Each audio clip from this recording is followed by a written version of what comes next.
Greetings and salutations. Greetings and salutations. This is Salima, as always, going live with you. I try to put out notifications, but I'm not on chronological time anymore, so I just go on when I feel like the time is right. My grandbabies are around, so be prepared to be bombarded should they feel the need to express themselves during the live. You know, I don't ever stop none of my kids from doing what they're going to do because they're going to do it. Okay, so the name of this was the Red Queen hypothesis. We've been meaning to get around to this very important, very important topic. The Red Queen hypothesis is important because we have a parasite on us that tells the world we're its parasite. So that's why the Red Queen hypothesis is really important, because I wanted to highlight some of the things that we've gone through biblically, politically, in the current climate past, and what we can start doing to protect ourselves as a community, because we're not a nation. I don't play into those, like I said, political. I'm not trying to be a nation like the United States. I don't want to contend with them. I don't want to compete with any of these nations. They are something else. They not like us.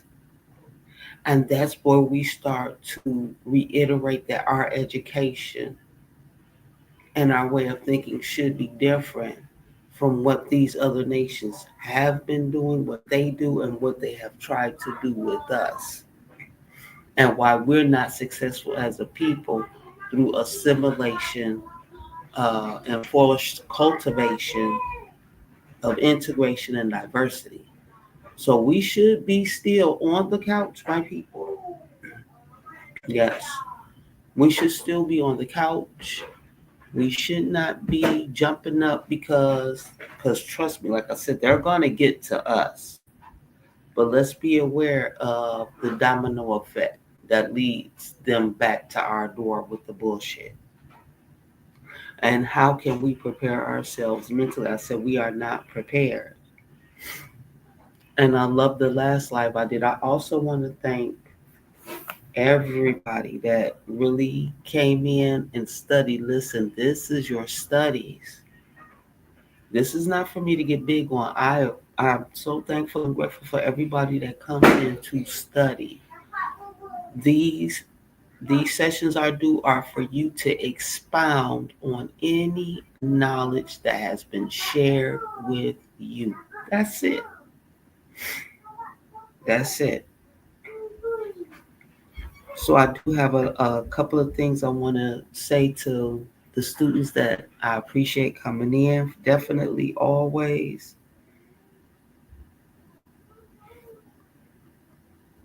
Yes, yes, yes. Some of you are able to catch the live. Some of you come in later. I would like to thank Miss Barbara.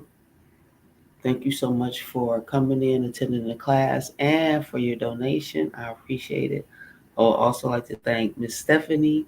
She is always welcome. Thank you for your donations.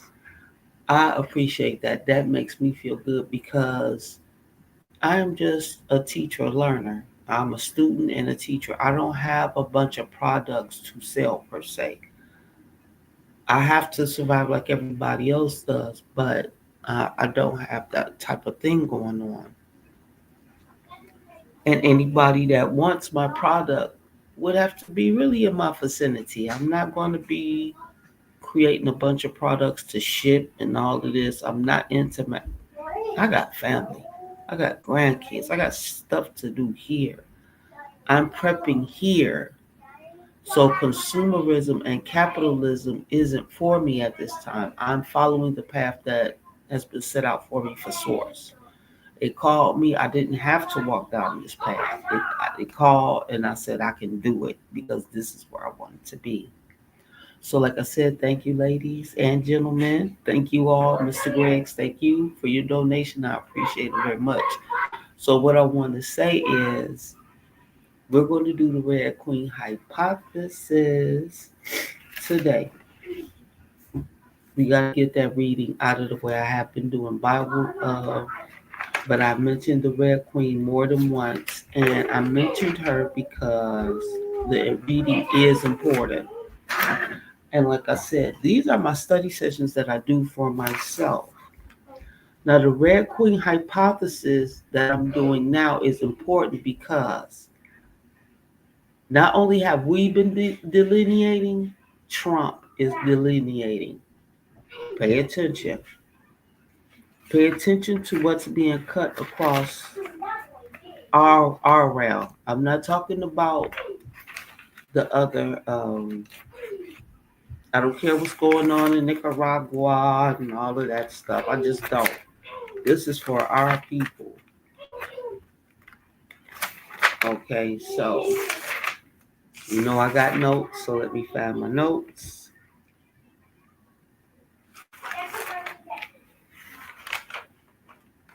Oh yes. I want to talk about the meek who shall inherit the earth. We are not reading our dictionaries. We are not reading our dictionaries with our Bibles. Because you would not be saying some of the stuff I've seen in comments and things like that. Like, oh, that means no. The meek means that you're peaceful, that you're in harmony with the realm.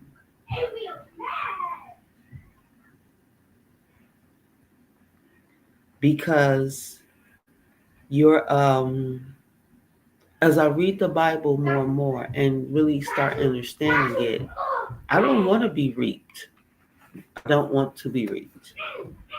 You know, I only want to be I only want to inherit what's rightfully mine. And this realm is rightfully mine. And the meek will inherit the realm. And it tells you that all the time. So we have this thing because this entity we've been dealing with has been crashing out, wilding out for centuries now. And we think we got to be like them to get our inheritance, but you don't. But you don't want to be like them. And that's what I was saying. I know I'm different because I'm not like them. They not like me. They not like us. I don't smell like them. I don't look like them. I don't eat like them to the best of my ability. You know what I mean? I don't read like they read. I don't do what they do. I don't teach my children what other people. I don't allow my children to do what other people allow because it's part of the rail. That's right. I'm the parent that ain't never fucking fun because your mind, body, and soul, the education of your mind, body, and soul is my responsibility as the great mother until you are mature enough to take on what you want to educate yourself with and how you want to arm your mind, body, and soul once you reach of age. So I ain't never the fun parent. I'm all right with that. I had to learn that the hard way too. I ain't gonna never be the fun parent. I'm the disciplinarian. I'm gonna sit your ass down and learn this shit because you don't have time. I'm not raising uh, Toys R Us kids per se. Okay. So greetings and salutations to everybody in the live. Let's get to this. I don't want to take too long.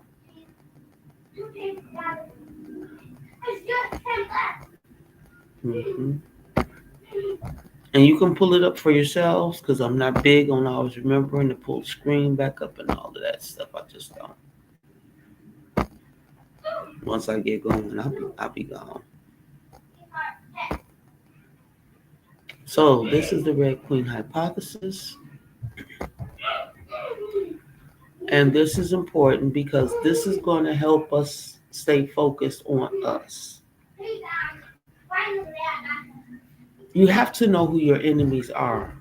But because we were given one of the greatest books to learn who our enemies were, but then they inserted themselves in a way that you can't tell. You can't tell who your enemies are. And that's why I love doing the Bible study. Everybody that knows me knows that I do a non religious Bible study. There's nothing real about religion or religion to me. If I cannot touch it, taste it, see it, hear it, feel it, know it, it is a fantasy. And I've done that. Little kids live in fantasy. I'm an adult. I have to live in reality. Okay.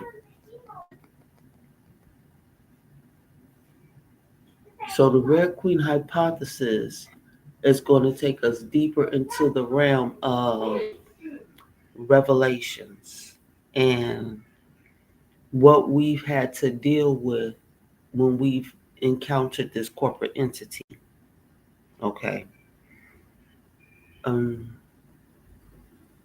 and the lies that they tell. Now, they're going to say certain things within this hypothesis that I'm going to break down. Of course, I did read it with my dictionary. Let me pull up my notes. Oh my goodness. When I was reading the Bible the other day, something blew my mind. If you go to Genesis 2, Eve is not a woman, Eve is an event. Woman is the penal colony. Remember, I was saying Eve was a penal colony, but it's not. Eve is the event because Adam named everything, right? So her name ain't Eve, he named her woman. Didn't he name her woman? He didn't name her Eve. God told Adam to name everything on our realm to to fit him, to fit them, so that they could know what entities were they were dealing with, especially those that they bought with them and created for themselves. Eve is an event. Woman is the penal colony. See, and that's the thing about being a student.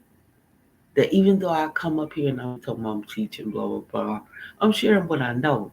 And then as my perception grows, even I change. Even what I know, the perception changes. So challenge it. Challenge what I say. Challenge what I do. And watch your perception change. Because every day I live, children always blow your mind. I don't care what movie has been made. I don't care what man you've been with. I don't care what he did. Children will blow your freaking mind every time. They will. They will, they will, they will. Okay?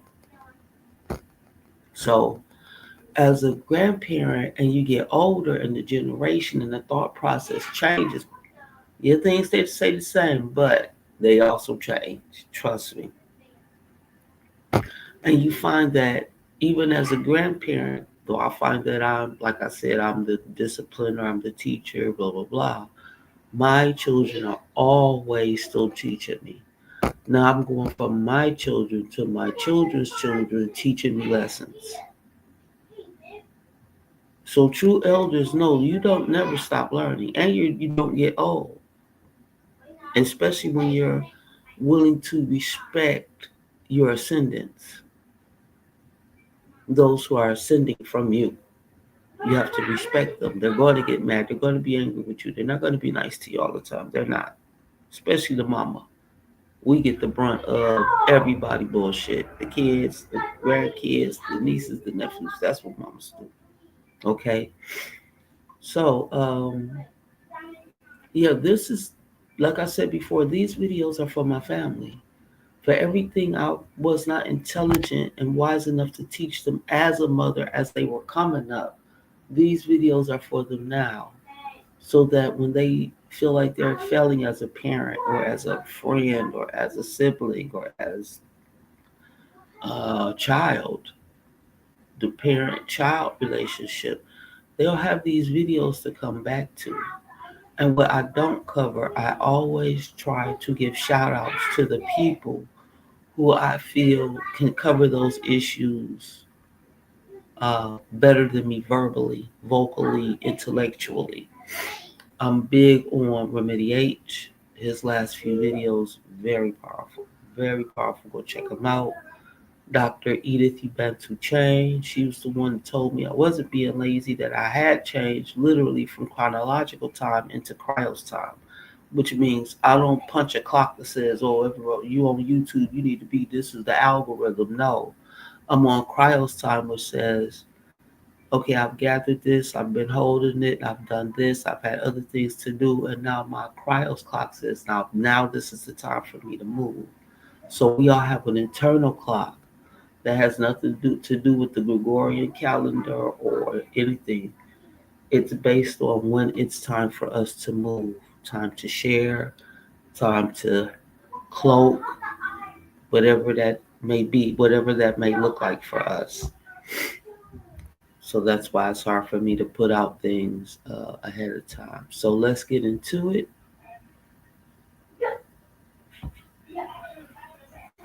The Red Queen hypothesis. And of course, I did read this with the dictionary and the Bible.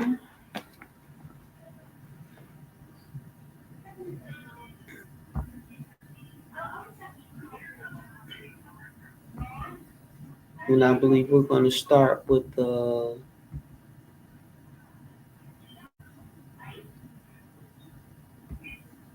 Red Queen dynamic, symbiosis, evolution, host and parasite coevolution. And then we're going to skip down to, oh shoot, I'm sure I got it, but I'll have to check it again. The growth of the parasite.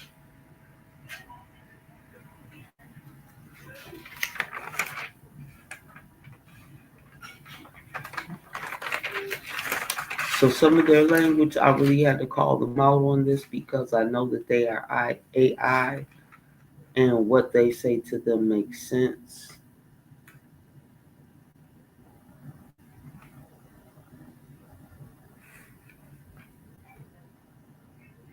Hmm.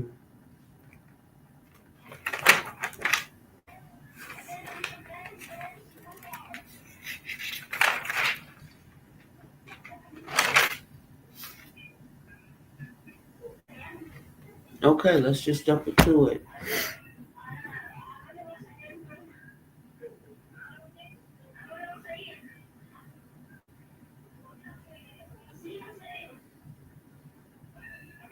I don't think it's symbiosis and evolution.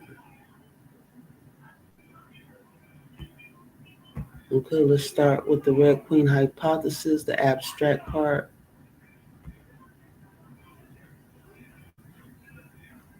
1973, the Red Queen hypothesis, the abstract, motivated by observations of extinction rates in the fossil record. Lee Van Valen, 1973, came up with a high-level theory of evolution he called the Red Queen hypothesis. This theory was designed to explain evolution of interacting species, not races, interacting species. So I want you to be aware of the language that's being used. As always, let's grab our Webster's dictionary because we have a problem with what is reality and what's being pumped out through to us verbally as normal. Saying that we're different races is normal, but actually, even in scientific papers, it is the different interaction of different species. So let's look up species. Oh man, I forgot my glasses. Took out my magnifying glass. I don't know.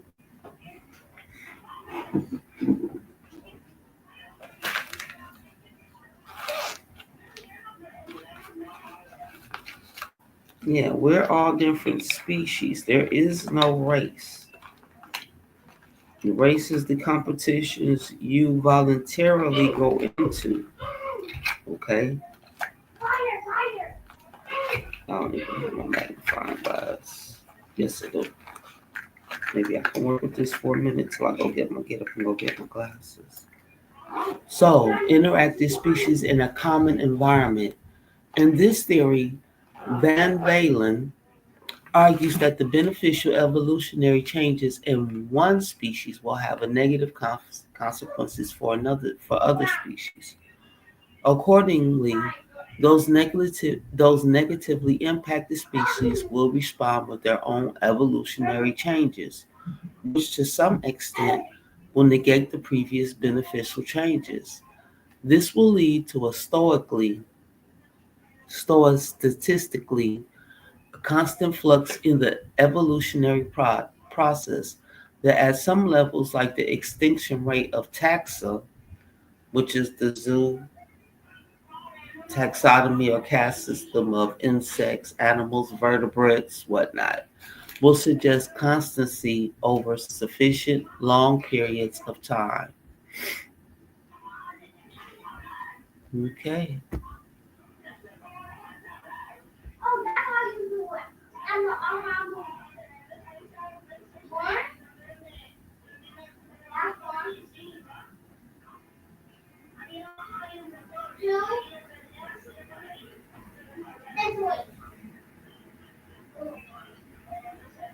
Okay, because I don't want to. This thing is really long, and I am not interested. Host parasite coevolution. Introduction. Host parasite coevolution um, is a special form of coevolution involving reciprocal adaptive genetic changes in two antagonists. Now, host. I gotta go get my glasses for this. Excuse me, y'all, because I want to, define every term.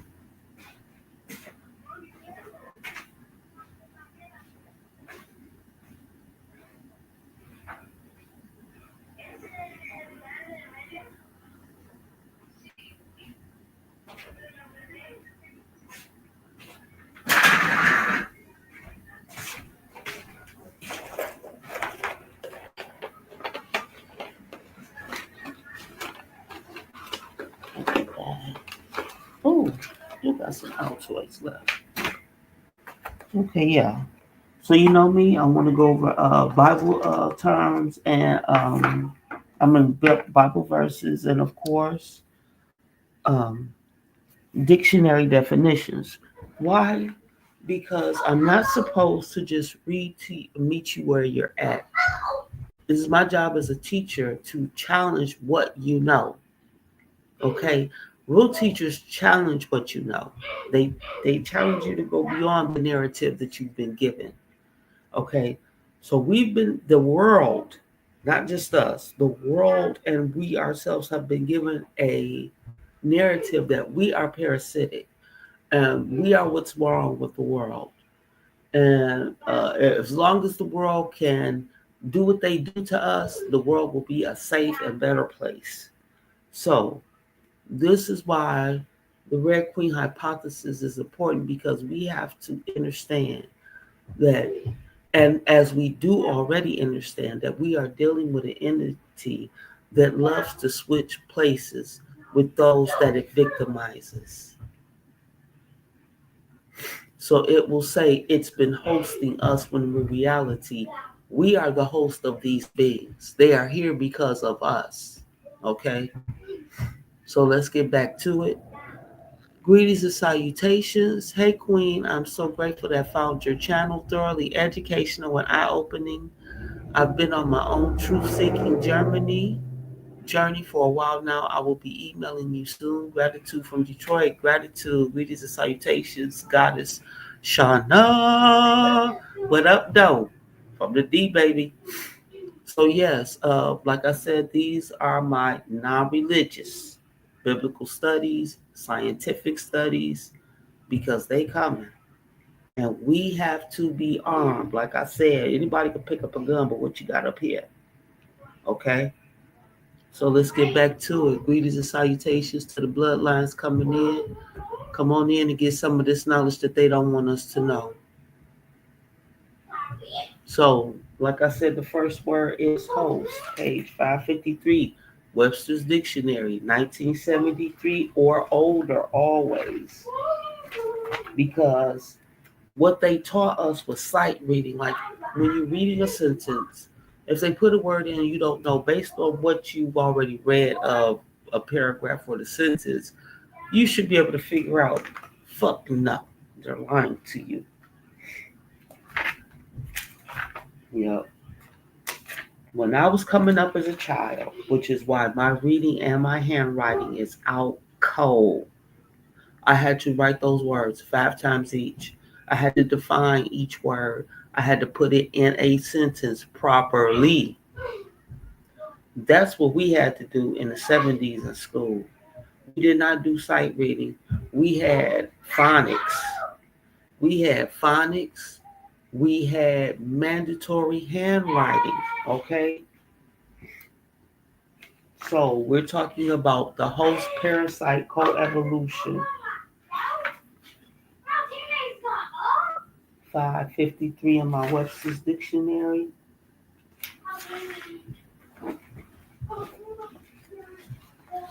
Y'all know I take this seriously.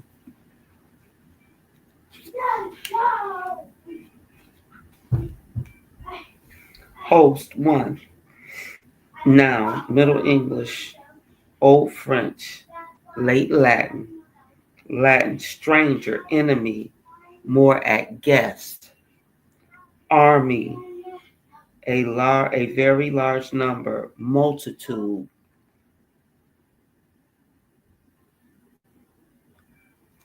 They call you the host, but you're hosting these things. That's host 1. Webster's Dictionary. Host 2. To assemble in a host, usually for hostile purposes. So when you're opening up your home to host people, who are you really hosting? Okay. Host 3. Now, Middle English, Latin, hospitality. I want to do now 2A. Now this is host 3, 2A. A living animal or plant affording subsistence or lodgment to a parasite. B, the larger, stronger, or dominant member of a commensal or symbiotic pair.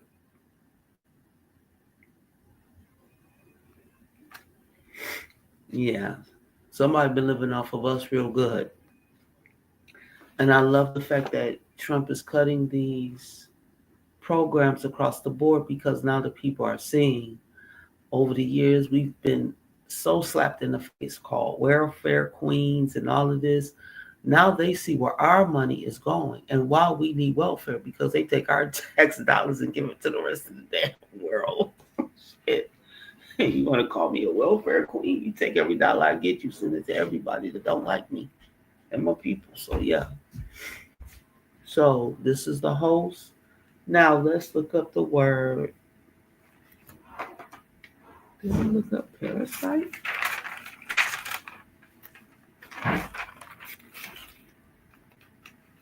Parasite 832 is a noun.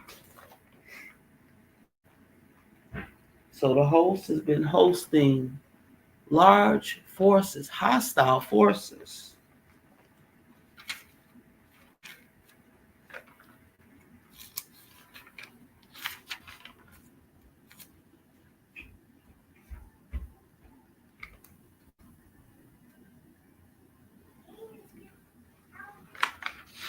Page 832, Merriam-Webster's Dictionary.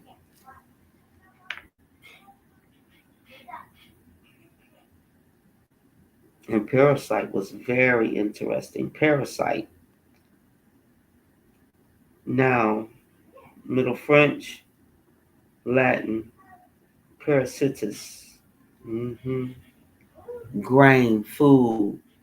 Cain grew what? Cain was a what? Okay. One frequently frequenting the tables of the rich and earning welcome by flattering. Okay, a sycophant, an organism living in or on another organism in parasitism, something that resembles a biological parasite in dependence on something else for existence or support without making a useful or adequate return. This is a realm of reciprocity. This is Black History Month. One of the reasons why they don't want you to have that is because the information of who our people were, how we've invented for this realm so that everybody can be comfortable. Everybody that drives a car, that car was invented by our people, not Henry Ford. The traffic light, the plasma, the blood transfusions, the heart, the air conditioners, the vacuum cleaners. Bitch, pick one. Okay? So they love to say that we are the parasite, but all we've done is given to this realm. So let's keep going.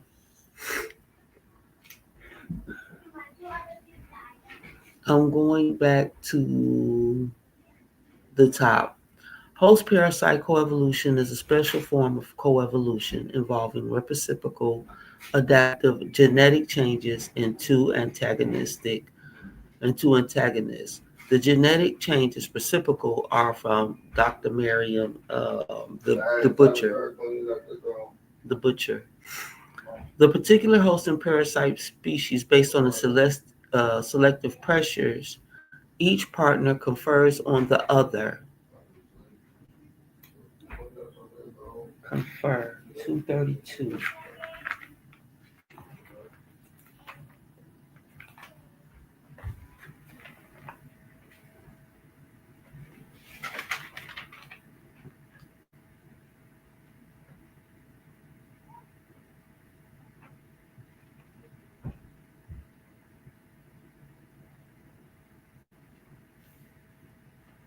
Is that right? I don't think that's right.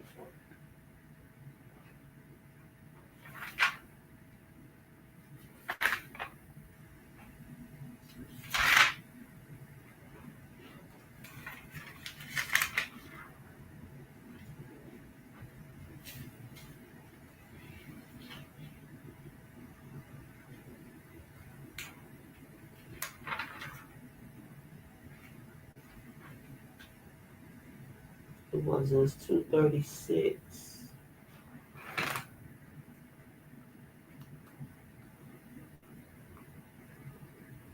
Confer 236. Latin verb 1. To call into comparison, to bestow from or as if from a position of superiority.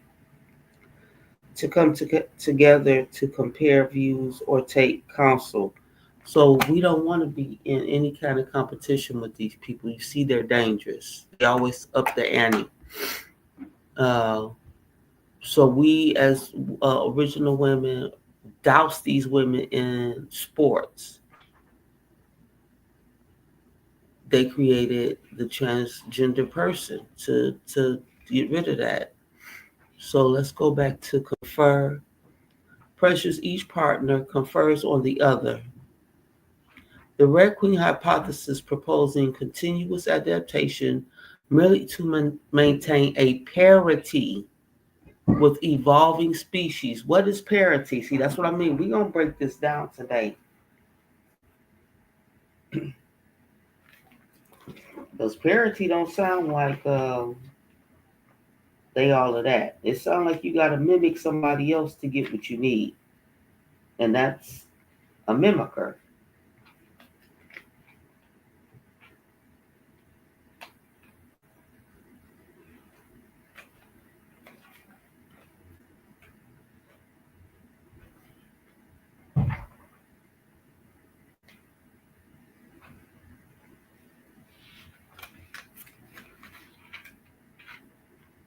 Okay, parity.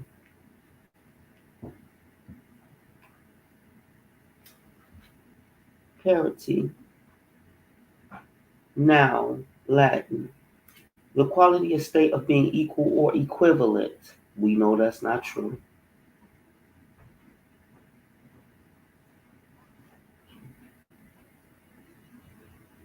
Okay.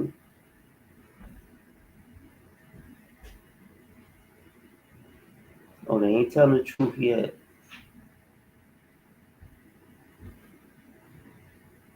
Parity, the state or fact of having born offspring.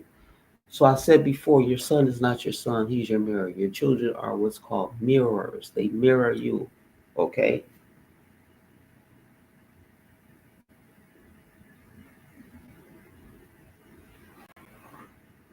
Property of an elemental product, particle, or physical system that indicates whether or not its mirror image occurs in nature. Okay, y'all, let's take notes. So the parasite uses parity, Parity. Merriam-Webster's dictionary page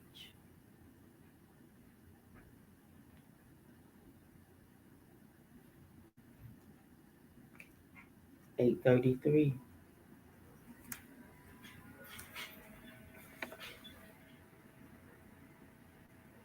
It is a noun and it is Latin. What I say. And that's what I be telling y'all. How y'all reading the codex, your dictionary, and y'all not looking at the origin of these words? And most of them, if you look at them, Latin. I mean, they'll have Old English, Old French, High German, or some other bullshit. Latin, Latin. Go back and check your history. The Roman numerals, Latin letters. Okay, so parity. Number 5.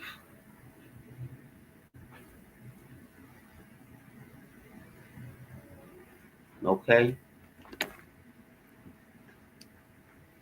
The Red Queen hypothesis, proposing continuous adaptation merely to maintain parity with other evolving species, is clearly demonstrated by the arms race between host and parasites.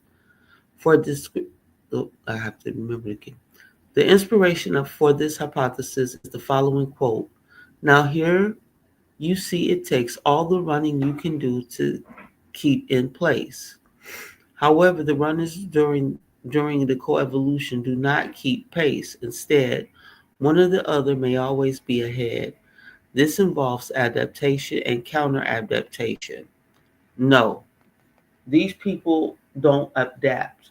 When they can't adapt to what we do, they do what is called sabotage. See, parasites, sabotage, they can't adapt to you. So that's why I said be careful of this wording because adaptation means you have amplitude, aptitude. You can see the sequences and then begin to adapt. And your mind, body, and soul follows the sequence of adaptation. Parasites cannot adapt, they attack. Okay, they sabotage their host. They don't want to kill the host. They got to live off of you, but they cannot let you evolve into a state where they can no longer live off of you. This is why we need to read this kind of stuff like the Red Queen hypothesis. Carry on. I don't care if they come up here. Your baby's been in like 6 of these labs. I can tell you now. Okay. They go they gonna do whatever. Okay, so parasites can never adapt. They can only sabotage the host. They don't want to sabotage you enough to kill you because you gone mean they gone. They would never sabotage a host. Most parasites are narcissistic. They would never kill a host until they are certain they have another great food source to eat off of. Okay, so be aware that a parasite can never adapt. It can only sabotage its host. It's a what? Sabotage. So that's what they do to us. They sabotage us. That's what redlining is. That's what Jim Crow laws are, okay? That's what Wall Street is. See, And people don't understand Wall Street is because they say it's just jealousy. No, we had the money the debt note that they owe us. Wall Street was a way to get rid of the evidence of what they were going to do and what they had already been doing to our people. And the fact that we were able to circulate the dollars. See how we can't circulate the dollars now within our community? But when we had places like the fictional Roseville, which was Wall Street, and these other great places, they destroyed them because we could be self-sustainable. So they'll say, "Oh, the nigga don't want it. He just don't know." Look at our history. They come in and sabotage the host for a reason. Because if we outshine them, they have no place to go. The world will see them for who and what they truly are. So let's hop back into it. Okay. So their parasites cannot adapt. They can only sabotage you and only enough to hurt you so you cannot outgrow them. The Red Queen hypothesis, proposing continuous adaptation merely to maintain parity with other evolving species, is clearly demonstrated by the arms race between hosts and parasites. The inspiration for this hypothesis is the following quote: here you see it takes all the running you can do to keep in place. That means there's a lot of sabotaging going on so they can maintain the place they are in. However, the runners during coevolution do not keep pace. Instead, one or the other may always be ahead. This involves adaptation and counter adaptation. That's what counter adaptation. When we evolve, they use some counter methods on us. And it is most interesting to understand how the evolution of resistance in the host is matched by the evolutions of virulence in the parasite and vice versa. So let's look up. We looked up parity. We looked up parasite. So let's go to our Bible for a second because we're going to go to Genesis 41. I'm always going to tie this in with our Bible studies. Why? Because this is the oldest known book for us for education. Okay. Genesis 41 is important because the Israel loves to say it was enslaved by Egypt, but they are freaking liars. Israel sold Joseph to Egypt. Genesis. Right? Didn't Abraham's son sell their brother to Egypt? And then he was what you call an unregistered foreign agent. And then he brokered the deal because when Israel came to Egypt, they were starving. Israel had enough to feed Israel. I mean, Egypt had enough to feed Egypt. Israel came there hungry. Joseph brokered the deal for Israel to stay in Egypt. Egypt would have survived better and would have not been pressed into subjugation under Israel had it kept its doors closed to Israel the way Edom had. Now, let me see. Edom. Oh, yeah, Edom said y'all can kiss it because Edom knew what they were. Israel is parasites.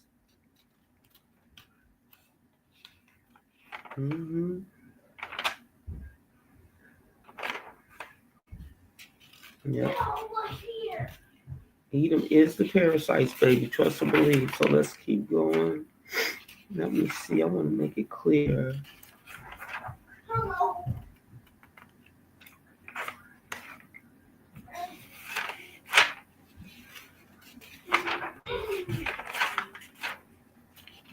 Oh, man. That's what happens when you got notes everywhere.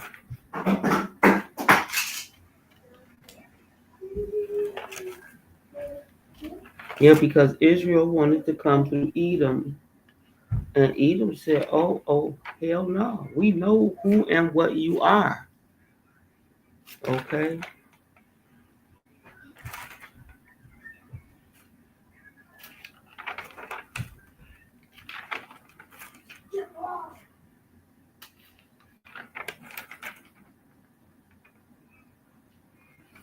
Edom, Numbers 20:14-21. Edom denies Israel passage. And Israel pleads to Edom like, no, like we won't touch nothing. We promise. We won't feed we won't drink and support. And Edom said, if you come through our land after what you did in Egypt, bitch, we got you. So yeah, um, yeah. Edom wasn't playing with Israel. You cannot pass. So let's go back to our study.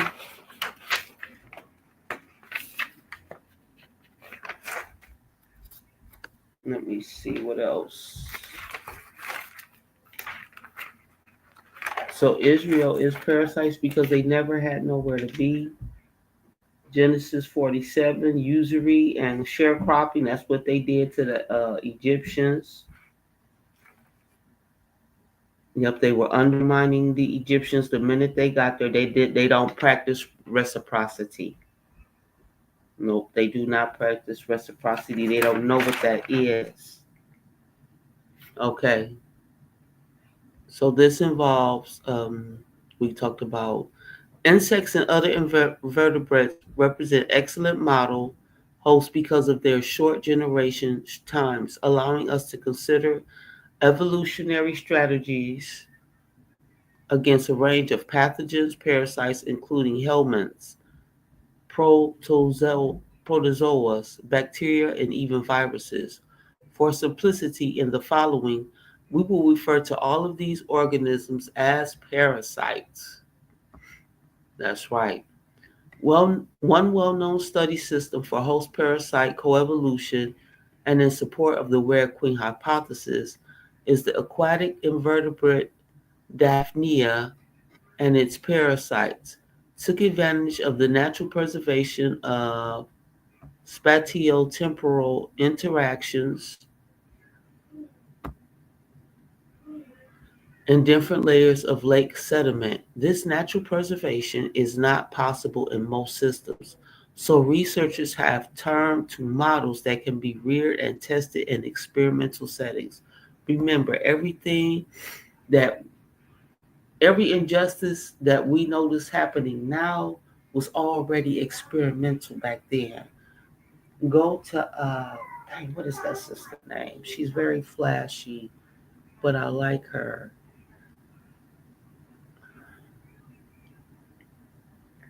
She's on Scott Phillips' channel. What's her name? And she talked about the 2025 conference, but it was really, she said it was happening in 2019, but it was about 2030.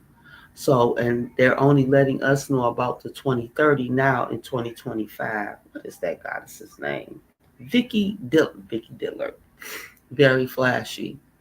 Okay.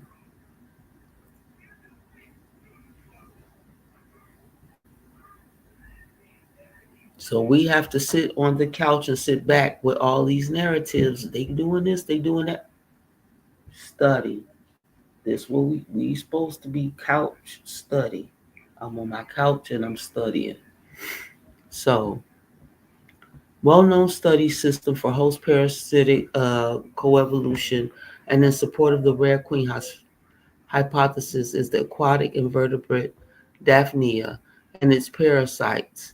In the same system, the Castecker uh, 2007 took advantage of the natural preservation of spatial temporal interactions in different layers of lake sediment. This natural preservation is not possible in most systems. So researchers have turned to models that can be reared and tested in experimental settings. Experimental host parasite coevolution is a powerful tool to investigate the evolution of host defense mechanisms and resistance as well as parasite virulence factors. I'm going to stop there. Listen, in every college across this nation, and I just saw this post, but it's important. I'm not sure if this was Remedy H, but I think it was. It was a young girl. She's doing psychology, and she says everywhere there is a class on the study of Black women, the psychology of Black women. So they're telling you now that what they do is that they make powerful investigative tools to find out what our defense mechanisms are and shut them down before they come into play, which means we're giving them some type of ammunition that they can use and create these models for us. Because, like I said, they can adapt. Their adaptation is creating models to learn how to sabotage our evolutionary, our evolving states. So, what are we doing every day, ladies, that helps them create these models? We are on um, nonprofits.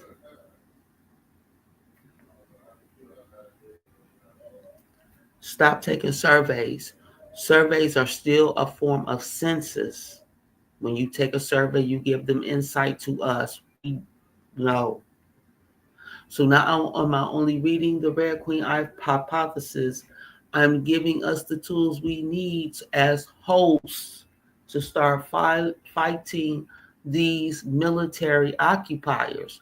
Because we talk about the land, but they occupying up here. We think we rent free and they them inserted themselves into ours, and we need to learn how to get them out. So we won't fall for their the saboteurs that they send into our communities, because they've got classes for agents, foreign agents. All high schools, colleges, universities, if they have foreign students from lands that are not from here, they're foreign agents. And some of them can be registered foreign agents or non registered foreign agents. Greetings and salutations, as always, to the bloodline.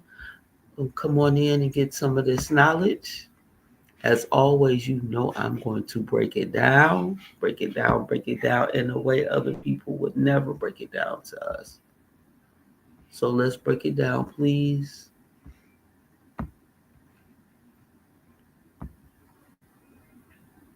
Yes.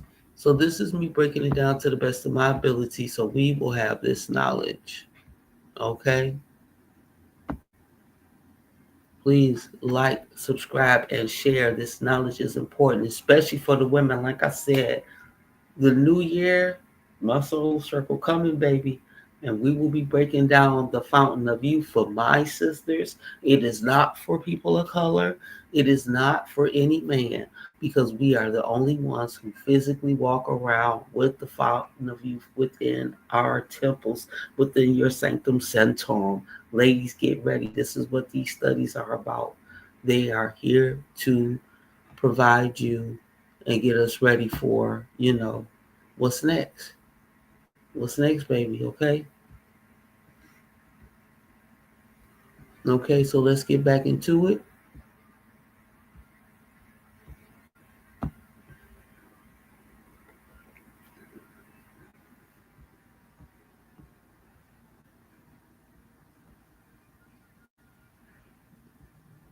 Okay, let's go back to samples. I'm on the second paragraph, I believe. No, same paragraph, bigger. Samples taken after different time points provide insight into evolutionary adaptations and counter adaptations, and such experiments have been carried out using model hosts such as, you know what, I can't even say, Canor habititis, ditis elegans, I'm sure some poor creature. Most of these experiments have considered bacterial parasites, whereas fungi are neglected parasites of insects despite their importance. Furthermore, as resistance against pesticides is spreading throughout the population of insect pests and vectors, the search for alternative biological pest control agents is becoming more important. Now, this is where I need you to understand. When they're talking about biological, because we are the biological who are advancing, they're using pest control on us, not on themselves, because even though they're the parasites, they can't have us healthy enough to outrun them. Preys cannot have their food healthy enough, mentally, mind, body, and strong to outlast them, or they're going to die. Okay. So what they've been doing is spreading pesticides, spraying the chemicals. The coral reefs are just about done for. This, throughout the population of insects, because the insect isn't the pest. The pest is the people, the humans, okay, and the vectors. Hemingway and Ranson, the search for alternative biological pest control agents is becoming more important. One such approach is indeed the application of entomopathogenic fungi, which are natural parasites of insects. So, the first uh, law of this realm is do no harm. If it can harm us, it is not from here. It is not natural to the realm. And I mean that. I know this. So, where do these parasites come from? Where are they from? Okay. Is the host parasite coevolution truly a mutual dependent relationship? Okay. What else? Reciprocal. Let's look up reciprocal because they've said that a couple of times.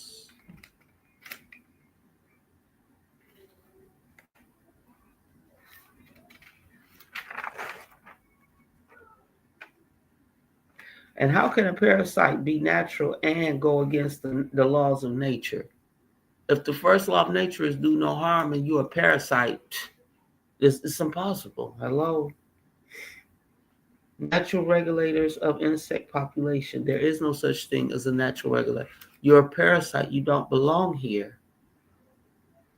Why do the insect populations need to be regulated? To protect agricultural human practices. To protect agricultural practices. Okay, insects destroy man-made food. Not once did source mention or say anything about population control in Genesis 1. They didn't. They said be fruitful and multiply. He didn't just apply that to us, man. It applied for everybody across the board. So why do insects all of a sudden need population control? Because a parasite is here utilizing their realm. And this is the insect's way. The insects get rid of the fake food. They get rid of the organic. Let's read ick, because that's what I've been teaching. Organ from the organic. So I see.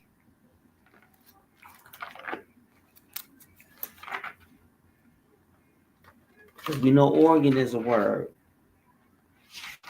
So let's go to the suffix that's added on to organ. Ick. I see one more having the character or form of, not the actual the bananas have a form of bananas and the character of, but it's not the organ. It's not the original. You see what I'm saying? Ick, I see. Look it up in your Webster's dictionary. Of or related to, derived from, containing, in a manner of, like, that of, characteristic of, but not the actual thing. Okay? So let's go to, we're going to take a little break because I want to go into these words. You know me? I want all words understood, because if you don't understand what you're reading, 946, reciprocal.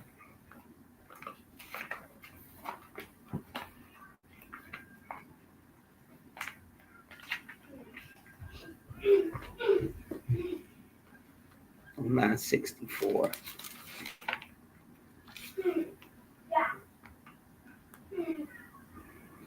Reciprocal. Now, alternating, returning the same way. So it's alternating, reciprocity. We don't get reciprocity from these beings. One, inadvertently related, opposite of constituting or resulting for paired crosses, in which the kind that supplies the male parent of the first cross, blah, blah, blah, blah, blah. Hold on, y'all. Gotta take this. This is my baby bird. Please continue to read.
Gratitude for your patience. Gratitude. I don't like to ignore the calls of my babies, because I still got little babies. Um, so yes, reciprocal. Now,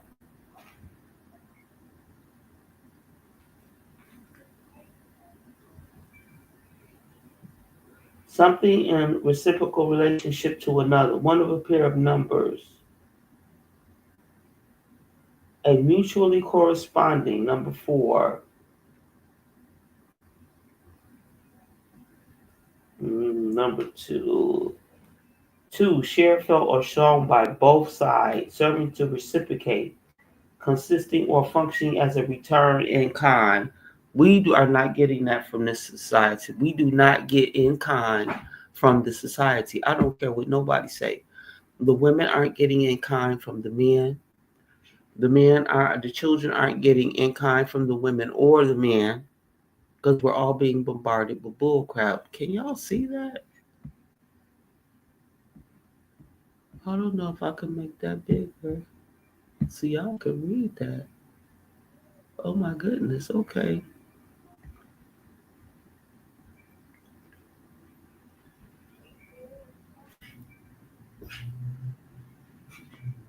What else are we reading?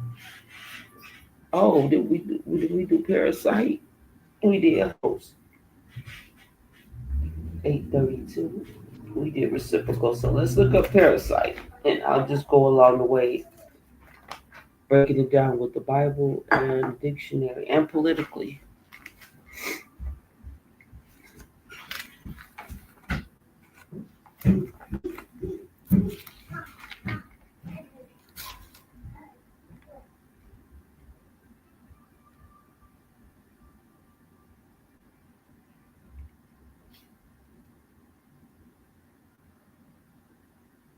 Parasite. Now, Middle French. I think I did do this. We did. Okay. Parity, reciprocal.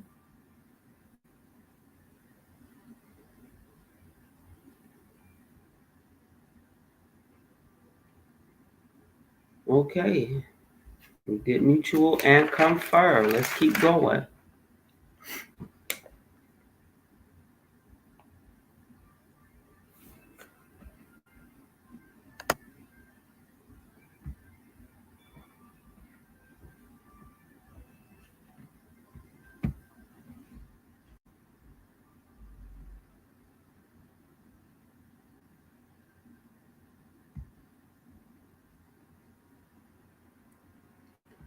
Hemingway and Ranson. The search for alternative biological pest control agents is becoming more important.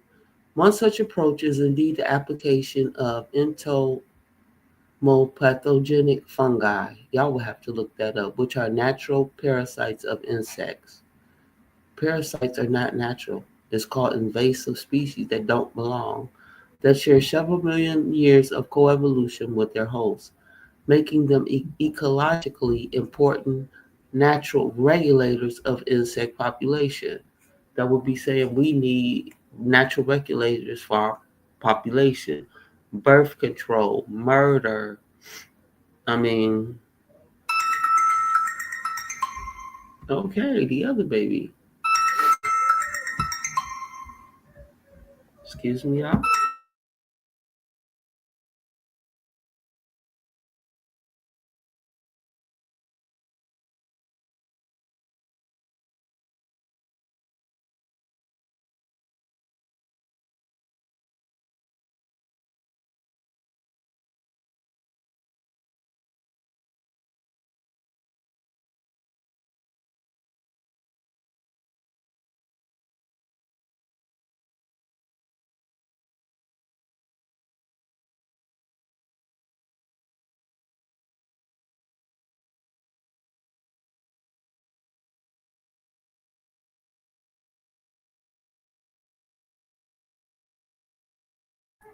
All right, family. It look like I'm gonna have to cut this a little short.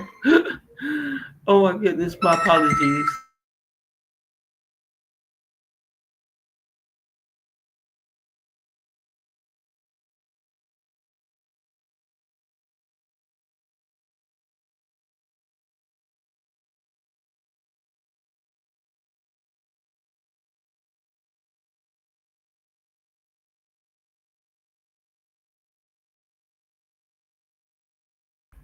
Okay, I got more babies coming.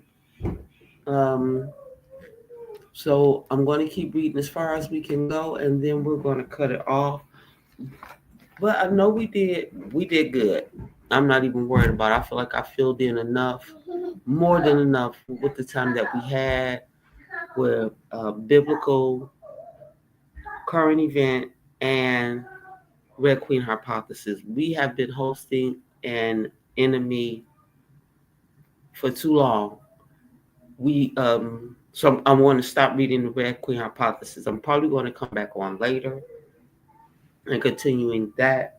So we have some things going on in the realm. I want to get to this anyway. Keep notes, and let me go to my. Yeah, I want to get into this anyway. Let's do the stop sharing real quick, and let's get to some of these notes for the realm that I want to get to before the baby get here.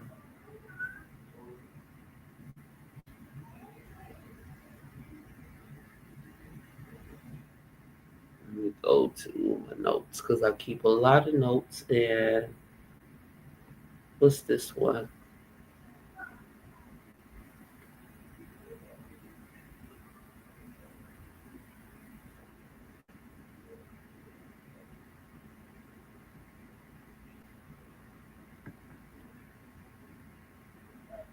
I'll be on these bad boys using them up faster than I. Wait, this can't be true. Right? Sign a 5-year. Nope, not that one.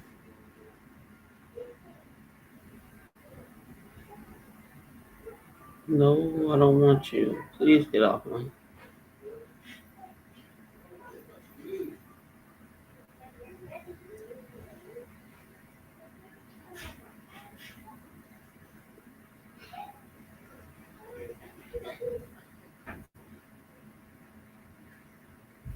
Some of the things you need so that you won't be a good host for these parasites. These are my book reads. The Servant is Leader by Robert Greenleaf. We've been letting these people sit up on thrones that tell us they want to be served, taking all the money, taking all of this. That is not real. The real leaders serve the communities. I have been witness to this. Great men and women who serve their communities.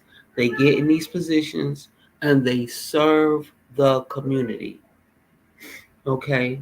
As a woman thinketh, the prophet Khalil Gibran, plank units, look it up anywhere. Black body radiation, look it up anywhere. Read with your dictionary and your Bible. You're going to see how it hits you. Um, Perpetual harmonic oscillator. You have to read that. That is a mandatory. You have to have a 1973 or older Merriam-Webster's dictionary, a collegiate dictionary. 1973 or older International Unabridged Merriam-Webster's dictionary. One of how I was trained was through Sam Kaufman, and he has an emergency herbal medics down in Texas. Look him up. Path. I'm gonna look him up because Sam ain't no joke. I know we be talking about the mayonnaise crew, but for the ones that's the real deal, I got to give it to him. He taught first aid in the field, and for those of us, like first aid emergency in the field.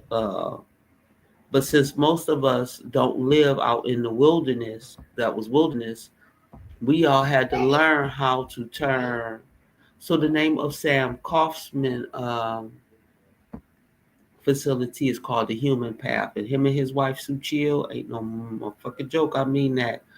Greetings and salutations, Michael Paso. It's always good to see you.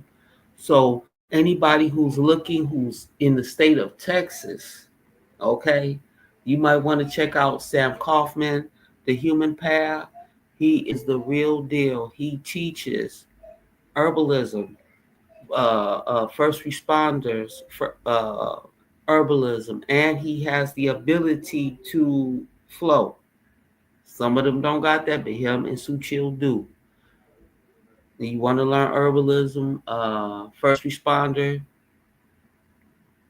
human path, Sam Kaufman. Okay, and he has a couple of great books out too that I still use to this day. And he talked about you know what before it hit in his book. That's why I say he the real deal. He knew about it before it hit in his book. He was teaching us about it. So, get back to Eden. Back to Eden. Jeffro Kloss, old school herbal book. It is good for any beginner and any old head. Back to Eden. Um, King James Bible. The Counselor's Edition is better because it has a lot of great side notes and stuff. But any King James, but the older the better. I like hard copies. I don't do flash drives. They don't like every flash drive I've ever had. The Dumbing Down of America by Charlotte Itzerby. Yeah. The Art of War, Shang Tzu. Get your vision boards, scroll books, and stuff together. What you're going to do is you're going to create a family tree, and your family tree is going to be your family Bible. Remember, the Bible is full of the family trees of the corporate entities, how they change hands. Your Bible is your family tree. What you done, what you doing, where you going, who was here, who ain't here, who on the way. Okay.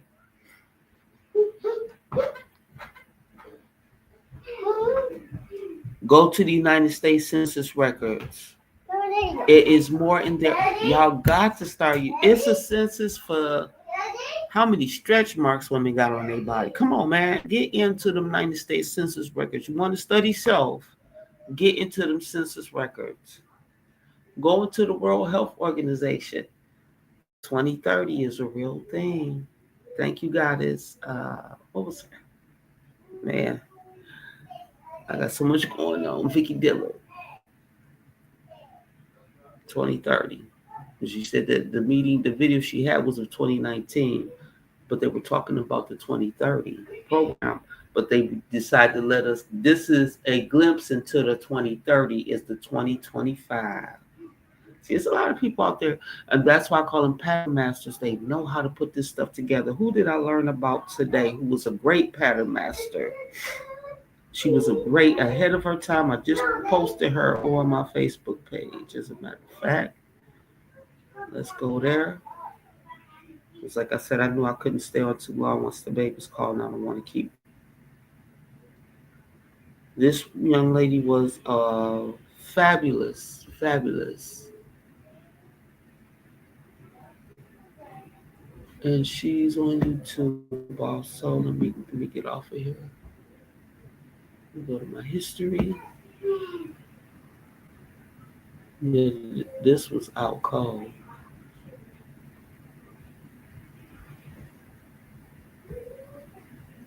So people like this woman, she's a watcher. Knowing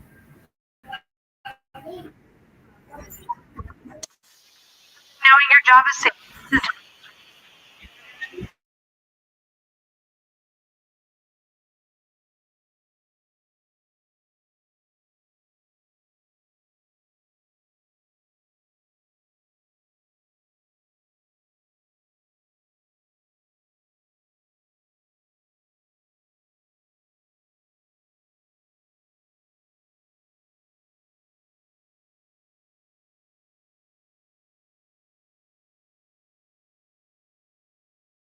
The Strange Life of Marion Stokes, the woman that recorded everything. And if you like stories like this, you can find more stories like this at onemichistory.com. Also, if you like audio only episodes, you can find them wherever you get your podcasts. But without further ado, let's get started. Marion Butler was born November 25th, 1929, in Germantown, Philadelphia. She was a pattern master. passionate activist and an advocate for social justice.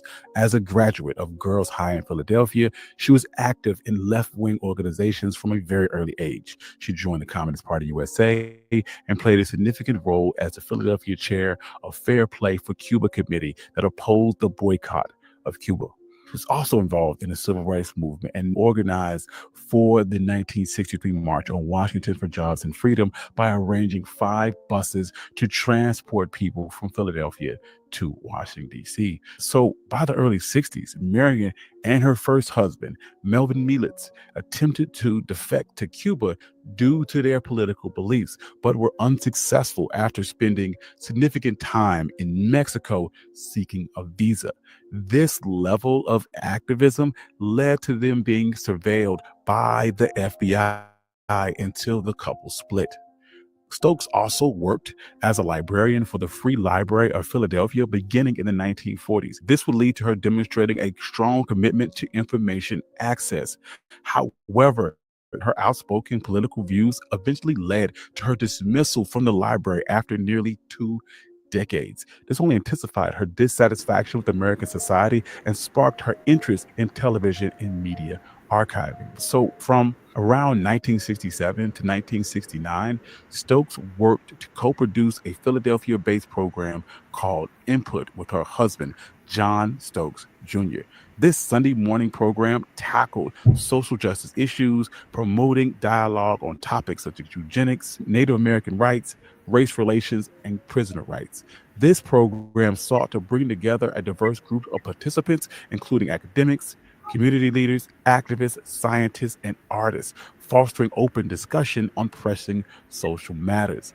Demonstrating a keen interest in the media's power for social change, she also ensured the preservation of the show's original Ampex 1-inch tape reels, leading to her in the late 70s, she would transfer those recordings to Betamax, highlighting her early dedication to archiving and commitment to preserving media. Marion Stokes' interest in archiving would explode during the 1979 Iranian hostage crisis, where she noticed discrepancies in the news reports and suspected of cover ups, prompting her to record the broadcast to create an objective archive.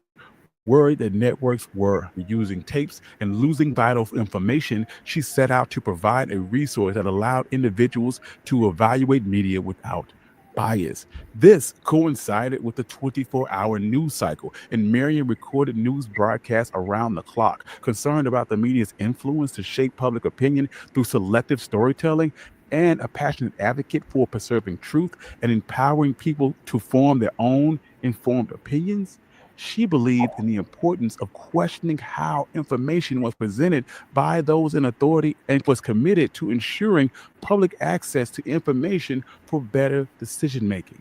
This led to her life's work involved in documenting television media extensively, recording, creating, and a comprehensive archive of content often discarded by television networks. This guerrilla archiving project recognized the historical value in maintaining a record of past broadcasts for future referencing to ensure that the truth remained accessible for everyone over long periods of time. Marion Stokes was also a very early investor in tech companies and would invest in Apple stock with capital from her in laws while the company was still very new. She was supported by this investment and funded by her husband, John Stokes' wealth. This allowed Marion Stokes to pursue her monumental project. She utilized up to 8 VCRs simultaneously to capture programming from major networks like CNN, Fox, and MSNBC, alongside local news, sitcoms, science documentaries, and talk shows. Her methods were precise. Tapes needed to be switched out every 6 hours, a task that was eventually trained to an assistant to manage. Stokes preferred analog recording to safeguard against interference, ensuring the integrity of the archive. Her operation was shrouded in secrecy, with tapes being delivered in trash bags to maintain the confidentiality. Upon her passing, January 3rd, 2012, at 83 due to lung disease, Marion left behind an extraordinary legacy through her tireless project of recording television history. Her efforts culminated in a collection of 71,000 VHS, and Betamax tapes, capturing over 800,000 hours of television footage spanning from around 1977 to 2012. These efforts filled 3 apartments and multiple storage units across 2 states. Her final recording in her vast collection was the news coverage of the Sandy Hook massacre. In her will, Stokes entrusted the massive archive to her son, Michael Mullis II, with instructions to donate to charity. He chose to donate the collection to the Internet Archive, a nonprofit organization in San Francisco. The shipping of the tapes required 4 shipping containers and cost over $16,000, making it the largest collection the Internet Archive had ever received. The Internet Archive took on the challenge of digitizing Stokes' collection and making it accessible online. Initiated in 2013, this monumental project involved dedicated volunteers utilizing 20 digitizing machines with an anticipated cost of nearly $2 million. It was expected to take several years. However, as of April of 2022, the project remains incomplete due to funding constraints, with only a portion of the tapes being digitized and available online.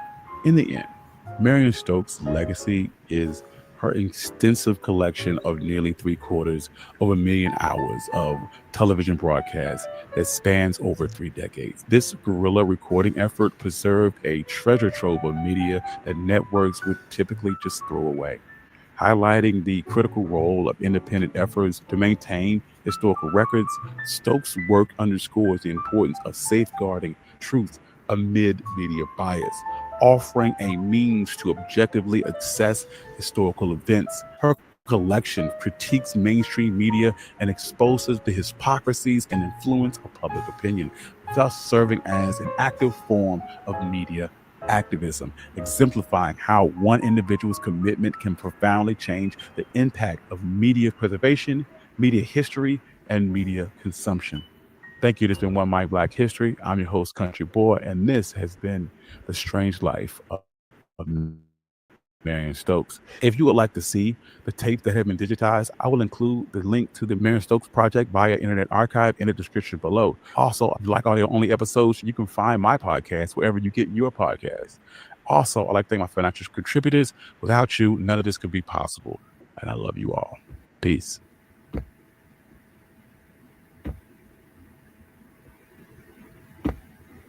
Okay, so that was yeah, she's from Philly and she did a phenomenal job. She is what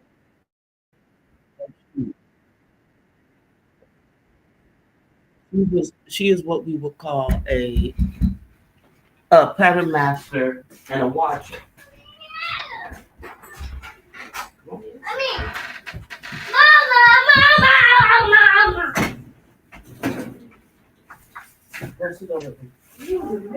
So with that, I gotta go. Babies is in the house. I love y'all. Hope you learned something today. Pay attention. You can pull up your Red Queen hypothesis, get your dictionary out, study. I will be back, and we will get right back into the Red Queen hypothesis. Peace and love. I love you all. Always like, subscribe, and share. The knowledge we are sharing for our people is to prepare us for the coming.